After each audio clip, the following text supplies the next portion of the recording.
శ్రీ గురుభ్యో నమః. PSSM founder వ్యవస్థాపకులైన బ్రహ్మర్షి పితామహ పత్రిజీ సకుటుంబ పరివారానికి, అలాగే మన మహోతర్ ఫౌండేషన్ వ్యవస్థాపకులైన రంగనాథ్ మాస్టర్ గారికి, అలాగే మేడం గారికి, లలిత మేడం గారికి, హోస్ట్ చేసిన లలిత మేడం గారికి, తర్వాత జూమ్ సెషన్లో పాల్గొన్న ఆత్మ బంధువులందరికీ కూడా ఆత్మ ప్రణామాలు తెలియజేసుకుంటూ, ఈరోజు సిరిధాన్యాల గురించి సమగ్ర జీవన శైలిలో భాగంగా మనం సిరిధాన్యాల గురించి తెలుసుకుంటామండి. అయితే ఏమిటి సిరిధాన్యాలు అంటే, మనం అనాదిగా ఎప్పుడు కూడా ఎక్కువగా పండించుకునేది రైస్, బియ్యము, గోధుమలు ఎక్కువగా ఆహార ధాన్యంగా తీసుకుంటూ ఉంటారు. అవి ఎక్కువగా తీసుకోవడం వల్ల గోధుమలు కానీ రైస్ కానీ ఇప్పుడు నవేడేస్ ఈ రోజుల్లో ఆహారంలో ఎక్కువగా చేర్చి తీసుకోవడం వల్ల కార్బోహైడ్రేట్ శాతం పెరిగిపోయి డయాబెటిక్స్ ఇంకా మరింత డయాబెటిక్గా మారిపోవాల్సి వస్తుంది. అయితే ఇది ఎక్కువ కార్బోహైడ్రేట్స్ తీసుకోవడం శరీరానికి మంచిది కాదు. కాబట్టి మనం ఈ సిరిధాన్యాలు ఎలా తీసుకోవాలి, ఏ విధంగా వీటి వంటకాల రెసిపీస్ ఎలా ఉంటాయి, ఎవరెవరు తీసుకోవచ్చు, ఎలా తీసుకోవచ్చు అన్న విషయాన్ని మనం తెలుసుకుందామండి. అయితే సిరిధాన్యాలు అంటే ఇవి మనకి ఐడెంటిఫికేషన్స్కి ఒకేలా ఉన్నా కూడా అవి వేర్వేరు కలర్స్లో ఉంటాయండి. అయితే మేజర్గా సిరిధాన్యాలు 3 రకాలు ఉంటాయండి. ఏంటంటే జొన్నలు, రాగులు, సజ్జలు అనేవి మేజర్గా ఉండే సిరిధాన్యాలు. వాటితో పాటు కొర్రలు, సామలు, అరికలు, వరిగలు, వడలు, అలాగే చైనీస్ బజ్రా అనేసి ఈ మిల్లెట్స్ మైనర్ సిరిధాన్యాలు. అయితే మొత్తం కలిసి 9 రకాలైన సిరిధాన్యాలు ఉంటాయండి. అయితే మరి వీటిల్లో ఏముంటుందంటే రిచ్ ఇన్ ఫైబర్ ఉంటుందన్నమాట. ఈ ఫైబర్ ఎందుకు ఉపయోగపడుతుందంటే, మన శరీరంలో ఉన్న ఎక్కువగా కొవ్వు లేకుండా, తర్వాత డయాబెటిక్ కానీ, శరీరంలో ఇన్సులిన్ కానీ, వీటన్నిటిని కూడా క్రమబద్ధీకరించడానికి ఉపయోగపడతాయండి. ఎలా వీటి యొక్క హెల్త్ బెనిఫిట్స్ ఉంటాయి అంటేనండి, ఇందులో రిచ్ ఇన్ ఫైబర్ ఉంటుంది, పీచు పదార్థం ఎక్కువగా ఉంటుంది. అలాగే ఈ పీచు పదార్థం అనేది మనకు ఎక్కువగా డైజెషన్కి గుడ్ ఫర్ డైజెషన్. అలాగే గ్లూటెన్ ఫ్రీ, ఈ అలర్జీస్ ఉన్న వారికి ఇది అనుకూలంగా ఉంటుందండి. అలాగే ఐరన్ ఎక్కువగా ఉంటుంది ఇందులో, అలాగే కాల్షియం ఉంటుంది, అలాగే విటమిన్స్ కూడా ఎక్కువగా ఉంటాయి. కాబట్టి బరువు తగ్గాలనుకున్న వాళ్ళకి, నెక్స్ట్ కొలెస్ట్రాల్ ఎక్కువగా ఉన్న వాళ్ళు తగ్గించేందుకు ఈ మిల్లెట్స్ సిరిధాన్యాలు మనకి సహాయపడతాయండి. అయితే హృదయానికి కూడా, కొలెస్ట్రాల్ తక్కువగా ఉండడం వల్ల హృదయానికి కూడా ఆరోగ్యానికి మేలు చేస్తుందండి. అయితే ఇవన్నీ కూడా డిఫరెంట్ న్యూట్రియంట్స్ ఉంటాయన్నమాట. ఒక్కొక్క దాంట్లో ఒక్కొక్క రకమైన న్యూట్రియంట్స్ ఉంటాయి. అయితే ఇందులో రొటేటెడ్గా తీసుకోవాలి, అంటే ఒక దాని తర్వాత ఒకటి తీసుకోవాలి. ఎలా అంటే వంటల్లో మనం రెసిపీస్ ఎక్కువగా రాగుల ద్వారా దోశ చేసుకోవచ్చు, ఇడ్లీ చేసుకోవచ్చు, అలాగే అంబలి తయారు చేసుకోవచ్చు, అలాగే లడ్డు చేసుకోవచ్చు, రాగి సంకటి చేసుకోవచ్చు, రాగి ముద్ద. అలాగే ఇందులో కాల్షియం ఎక్కువ ఉంటుంది, అలాగే ఐరన్ కూడా ఉంటుంది. అలాగే ఇది ఎక్కువగా పిల్లలకి ఐరన్ లోపం లేకుండా చక్కగా ఉపయోగపడుతుంది అనమాట అండి. అలాగే బజ్రా రోటీలు, సజ్జలు అనమాట అండి. ఇవి ఐరన్ కంటెంట్ ఉంటుంది, అలాగే పెరుగుదలకు ఉపయోగపడుతూ ఉంటుంది అనమాట.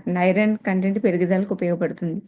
అలాగే జొన్నలతో మనం కిచిడీ చేసుకోవచ్చు, అందులో వెజిటబుల్స్ అన్నీ వేసుకొని, ఫ్రూట్స్ వేసుకొని అలా కూడా చేసుకోవచ్చు కిచిడీగా. అలాగే దోశలు చేసుకోవచ్చు. అలాగే ఈ జొన్న పలావ్, వెజిటబుల్స్ అన్నీ కలిపి మనం పలావ్ కూడా చేసుకోవచ్చు. అలాగే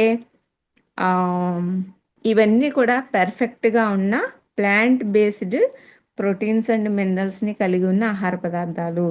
కాబట్టి వీటిని ఎలా సోక్ చేసుకోవాలంటేనండి, మనం పగలు ఉదయానికైతే రాత్రే ప్రిపేర్ చేసుకుని ఒక గ్లాస్కి 8 గ్లాసు లేదా 10 గ్లాసెస్ వాటర్ తీసుకొని మనం నానబెట్టుకొని బాయిల్ చేసుకొని మార్నింగ్ చేసుకోవచ్చు. వేడివేడిగా తినాలండి. అలాగే మార్నింగ్ చేసుకుంటే ఈవినింగ్కి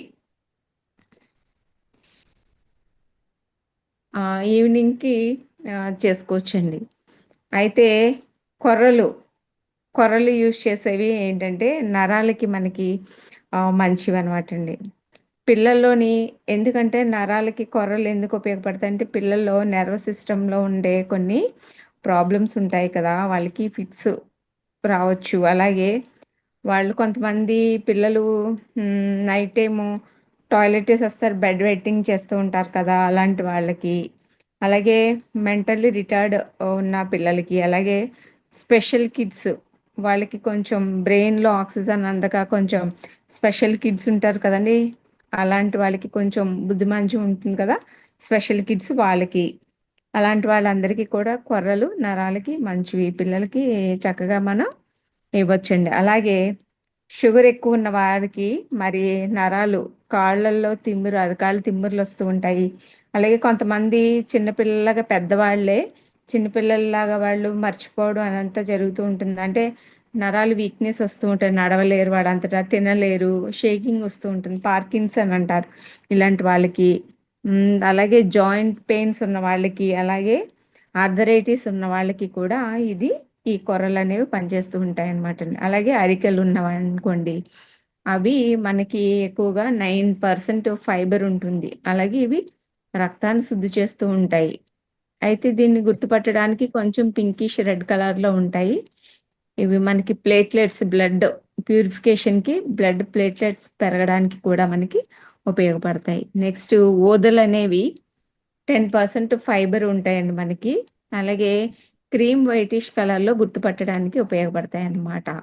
అలాగే గాల్ బ్లాడర్ స్టోన్స్ ఉంటాయి కదండి, లివర్ కంప్లైంట్స్ ఉంటాయి కొంతమంది ఆల్కహాల్ తీసుకున్న వాళ్ళకి, తర్వాత యూరినరీ ఇన్ఫెక్షన్ ఉన్న వాళ్ళకి ఈ ఊదలు అనేవి ఎక్కువగా ఉపయోగపడుతూ ఉంటాయి. అలాగే ఆండ్రు కొర్రలు అంటారు కదండి, అవి 12.5% వరకు ఫైబర్ ఉంటుంది.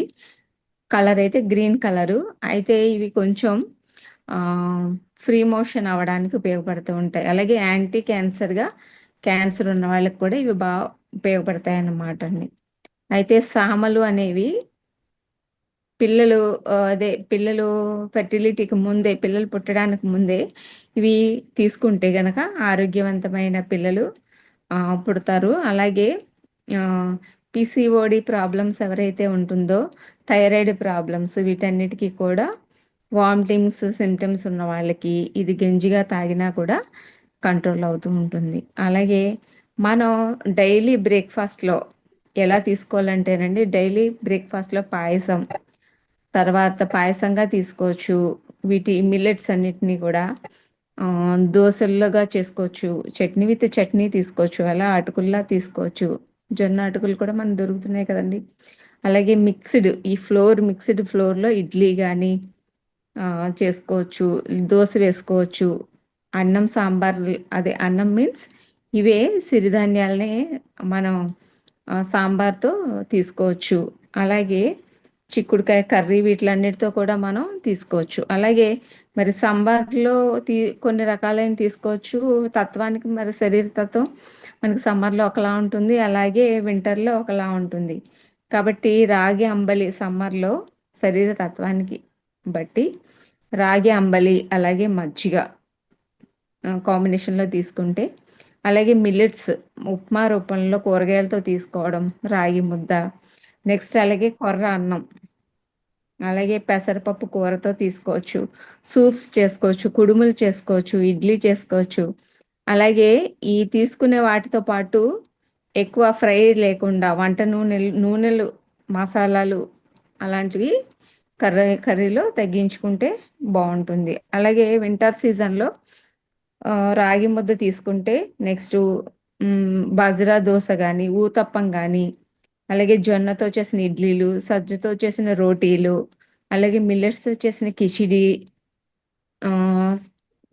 విత్ మిరియాల రసం, ఇలాంటివి ములక్కాడ కూర, ఇలాంటివన్నీ కూడా తీసుకుంటే, ఎక్కువ రాత్రి సమయంలో అయితే రాగి అంబలి, మజ్జిగ ఎక్కువ తీసుకోకుండా ఉంటే ఆరోగ్యానికి మంచిదండి. అలాగే ఇంకా ఎలాగా తీసుకోవాలి, వారానికి ఎన్నిసార్లు తీసుకోవాలి అంటే గనక, వారానికి 4 రోజులు కానీ, 6 రోజులు కానీ, లేదా రోజుకు ఒక్కసారైనా, అంటే ఉదయం కానీ, మధ్యాహ్నం కానీ రాత్రి బ్రేక్ఫాస్ట్, లంచ్, డిన్నర్ ఏదైనా సరే మార్చి ఏదో ఒక రోజు ఒక పూట తీసుకున్నా సరిపోతుంది. అలాగే డయాబెటిక్ పేషెంట్స్ అయితే రోజు తినచ్చు.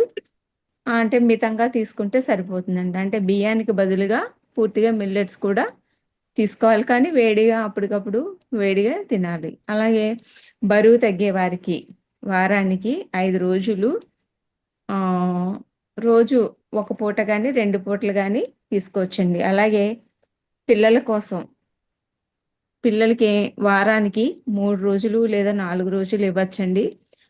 రోజుకి ఒక పూట అయితే సరిపోతుంది. అలాగే రాగి ముద్ద కానీ తర్వాత లడ్డు రూపంలో మిల్లెట్స్ ఇడ్లీ లాగా తేలికగా జీర్ణమయ్యే ఫుడ్ పిల్లలకి చక్కగా జీర్ణం అవుతుంది. అలాగే ఓల్డ్ ఆ, ఓల్డ్ వాళ్ళకంటే వృద్ధులకి వారానికి 4-5 రోజులు తీసుకుంటే సరిపోతుంది. అయితే ఫస్ట్ టైం తీసుకుంటే కొంచెం అవి ఉడకడానికి అలవాటు పడడానికి మనకి ఒకేసారి కొంచెం కావాలి కాబట్టి వారానికి 2-3 సార్లు తీసుకుంటే సరిపోతుందండి. అయితే తినడానికి ముందది మనం తినేటప్పుడు బాగా నీరు తాగాలి, ఎందుకంటే గ్యాస్ట్రిక్ ప్రాబ్లము రైస్ కాకుండా ఉంటుంది. అలాగే బియ్యం గోధుమలతో కలిసి ఇవి తీసుకోకూడదండి. అలాగే ఆ, ఈ జిఐ అంటారు, అంటే గ్లైసిమిక్ ఇండెక్స్, అంటే రక్తంలో చక్కెర స్థాయి ఎంత ఉందో వీటి వల్ల తగ్గుతుందనమాట. అంటే వేగంగా ఎంత ఉందో తెలిపేది. అయితే ఇదంతా కూడా కంట్రోల్లో ఉంటుంది. అలాగే పీసీఓడి పాలిసిస్టిక్